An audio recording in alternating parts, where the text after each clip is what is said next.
Assalamu alaikum. Good morning, 8th class. We have done unit number 1, chapter 1 of history. Let's open your books at page number 4. Start the next topic, that is about educational policy of British government. Let's start. British government also introduced formal education system in subcontinent. Lord Macaulay and Charles Wood played very important role in this respect.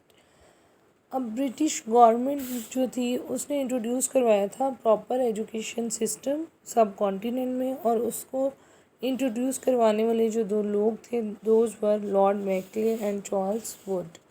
Lord Macaulay's manute in 1835. Lord Macaulay made proposals to the government to fulfill the educational needs of the people of subcontinent and suggested that Persian language should be replaced by English as an official language. Lord Macaulay ने जो proposal दिया था as head of this minute, he said कि जो educational policy उन्होंने introduce करवाई थी सब कॉन्टिनेंट में, उन्होंने कहा कि जो आपकी लैंग्वेज है पर्शियन, उसकी जगह पे इंग्लिश जो है उसे ऑफिशियल लैंग्वेज कंसीडर किया जाना चाहिए. He emphasized to abolish Arabic and Sanskrit as languages. He believed that the purpose of education was to induct the people into civil service and promote the Western education and science in the subcontinent. Okay उन्होंने अब जो proposal दिया उसके मुताबिक Arabic और संस्कृत जो languages use हो रही थी वहाँ पे ऑफिशियली भी उनको ख़त्म करने को कहा गया, और ये भी कहा गया कि हमारी जो एजुकेशन पॉलिसीज़ हैं या एजुकेशन हमारी जो इंक्रीज़ होगी, इन्हेंस होगी, वो इसी सूरत में होगी when the in education we promote English language as a civil official language, as an official language जो है वो उसको ज़ुबान को, इंग्लिश ज़ुबान को राइज किया जाए सब कॉन्टिनेंट में. और इस तरह से जो है ज़्यादा से ज़्यादा जो है वो लैंग्वेज लोग चेंज करेंगे तो ऑटोमेटिकली खुद ब खुद जो यूरोपियन और साइंटिफिक जो एजुकेशन है वो प्रमोट होगी. He also emphasized on English language as a medium of instruction for education instead of local languages. Okay, subcontinent में आम जो लोकल लैंग्वेजेस हैं, मुकामी ज़ुबानें, उर्दू, हिंदी, संस्कृत, अरबिक, इनकी जगह पर इंग्लिश लैंग्वेज जो थी उसको ज़ुबान का ज़रिया बनाया जाए, इजहार का ज़रिया बनाया जाए instead of another one. Okay, do you know Lord Macaulay was a British historian and politician. He was appointed as head of educational committee of government in subcontinent. Lord McClay कौन थे? वो ब्रिटिश थे, उनका जो relation था वो वहीं से था, और उनकी as a politician, as a historian, जो तारीखदान है उसके तौर पे वो काम कर रहे थे, और वो एजुकेशनल कमेटी के हेड भी थे, सरबराह थे. चार्ल्स वुड्स डिस्पैच 1854 में चार्ल्स वुड ने अपना जो एजुकेशनल प्लान दिया था उसको वुड्स डिस्पैच का नेम दिया गया. According to the plan, an education department, a government college and a model high school were to be established in each province of subcontinent. He suggested to set up universities in the cities of Bombay, Calcutta and Madras on the pattern of University of London, which would impart technical and law education and award degrees to the students of other schools and colleges after the examination. अब Lord McClay का जो minute था, जो उनका plan Charles Wood ने दिया था, उसके अकॉर्डिंगली एक ऐसा एजुकेशनल प्लान सब कॉन्टिनेंट में इंट्रोड्यूस करवाया जाना था जिसके मुताबिक जो गवर्नमेंट कॉलेजेस और स्कूल हैं वो बनाए जाएं, इस्टेब्लिश किए जाएं, और उनको लंदन यूनिवर्सिटी की बेस पे उनको बनाया जाए. और ये जो यूनिवर्सिटी कॉलेजेस हैं वो बॉम्बे, कलकत्ता और मद्रास में बनाई जाए, और एक एक यूनिवर्सिटी इन एरियाज़ में बनाई जाए, और वहाँ से टेक्निकल एजुकेशन और लॉ की जो एजुकेशन है वो लोगों को दी जाए. Primary education would be imparted in local languages. जो प्राइमरी एजुकेशन है वो लोकल लैंग्वेज में इंट्रोड्यूस करवाई जाए, और बाकी की जो एग्जामिनेशंस हैं वो इंग्लिश एज अ लैंग्वेज जो है वो दी जाए. The native people might establish educational institutions bye adopting official syllabus and educational system. The institutions which would follow the government syllabus would be eligible for government grants. Institutions for teachers training would be established and training to teachers would be imparted in local languages. Schools and colleges for the education of women would be opened.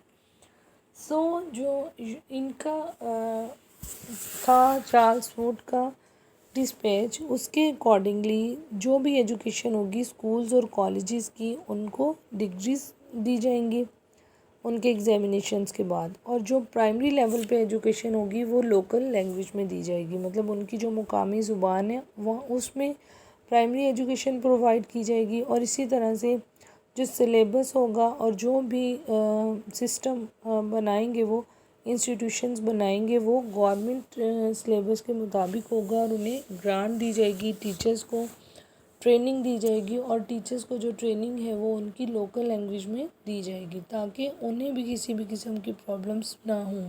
इसी तरह से women colleges and schools जो हैं वो वहाँ पे establish किए जाएंगे, ओपन किए जाएंगे for the betterment of women. Do you know Charles Ford was the president of Board of Control of East India Company? He presented his educational plan in 1854, which was known as Wood's Dispatch. Charles Wood east India company के board of control के president थे और 1854 में उन्होंने educational plan जो दिया था उसे वुड्स डिस्पैच का नेम दिया गया था। Economic policy of the British government. अब ब्रिटिश गवर्नमेंट की जो इकोनॉमिक पॉलिसी थी वो क्या थी? The British government had taken the following steps to implement their economic policy. Economic policy को इम्प्लीमेंट करने के लिए क्या क्या स्टेप्स उन्होंने लिए? The British government introduce new system of tax measurement and weight and new currency. जो उन्होंने सबसे पहला स्टेप लिया था उसमें टैक्स का जो सिस्टम है उसको चेंज किया गया, मेजरमेंट का, चीज़ों की पैमाइश करने का, वेट का, वज़न का, और फिर उसके अलावा उन्होंने नई करेंसी, नया रुपया जो है वो इंट्रोड्यूस करवाया।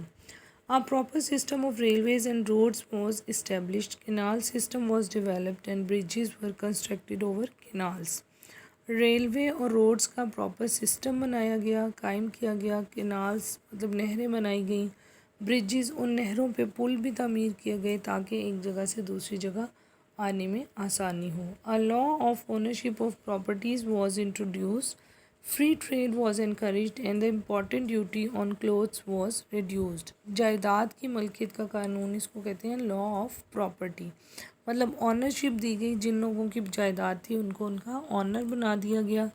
तिजारती तौर पर जो थी उनको आज़ादी दी गई, तिजारत करने के लिए इनक्रेज किया गया, और इसी तरह जो कपड़े की ऊपर ड्यूटीज़ थी वो काम कर दी गई। Number 4, the government improve the system of civil service, और जो सरकारी मुलाजमत थी सिविल सर्विस उसमें भी निज़ाम को बेहतर किया गया था। The British government persuade the colonial economic policy. They adopted such economic policy under which the subcontinent became a main source of raw material for British industry. अब ब्रिटिश गवर्नमेंट ने क्या किया कि इस तरह का उन्होंने सिस्टम इंट्रोड्यूस करवाया जिसकी वजह से सब कॉन्टिनेंट में जो इंडस्ट्री थी, ब्रिटिश इंडस्ट्री, वो ख़ाम माल या रॉ मटेरियल हासिल करने वाली एक बड़ी मंडी बन गया।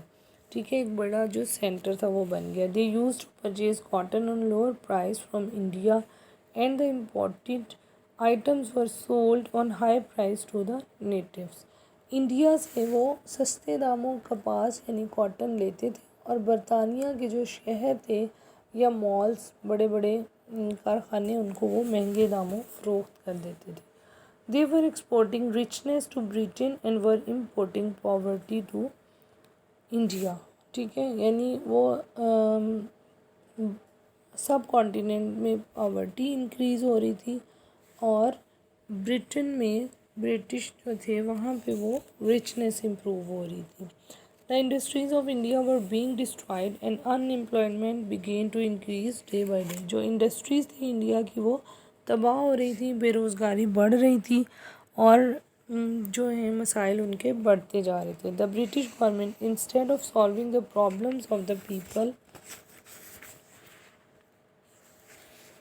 began to introduce harsh laws for suppressing the public opinion, which caused severe reaction among the natives. Even the British Parliament started criticizing the laws discriminating the local people. अब जो British government थी, बजाय इसके कि वो local people के मसाइल को हल करती, वो अपने कवानीन भी उन्होंने सख्त कर दिए और लोगों की जो राय थी उसको दबाने के लिए उनको और मज़ीद उन पर हार्श किस्म के लॉज जो थे वो सप्रेस कर दिए गए और डिस्क्रिमिनेशन हो गई गोरे और काले के दरमियान में। और इस तरह से जो ब्रिटिश पार्लियामेंट थी वहाँ पे इन लोगों पे क्रिटिसिज्म भी होता था और जिसकी वजह से जो उनकी लिबरल पार्टी थी उसको कोई वो नहीं हो रहा था, लेकिन लॉज जो थे वो आम लोगों के लिए, लोकल पीपल के लिए बहुत सख्त से सख्त होते थे। सोशल रिफॉर्म्स इन इंडो पाक सब continent during the British period, ये जो ब्रिटिश पीरियड था इसमें जो सोशल रिफॉर्म्स हुई वो क्या क्या थी। The British government took the following steps to reform the society, अपने इस माशरे को बेहतर करने के लिए जो उन्होंने स्टेप्स लिए थे उसमें सबसे पहले caste system. There was a caste system in the Indian society. Hindu society was divided into Brahmin, Kshatriya, Vaishya and Shudras. They were assigned with different jobs. Brahmin was the highest caste while Shudra was the lowest caste. ठीक है, जो Hinduism था, हिंदू थे बड़े सग़ीर में या सब continent में उस वक़्त हिंदू माशरे में ज़ात पात बहुत ज़्यादा, कास्ट सिस्टम था और ब्राह्मण जो है वो सबसे हाईएस्ट उनकी कास्ट समझी जाती थी और उनकी 4 कास्ट थी जिनमें ब्राह्मण, क्षत्रिय, वैश्य और शूद्र थी और इनमें सबसे ज़्यादा जो हाईएस्ट स्टेटस था वो ब्राह्मण का था और सबसे लोएस्ट जो थे वो शूद्र कहलाते थे।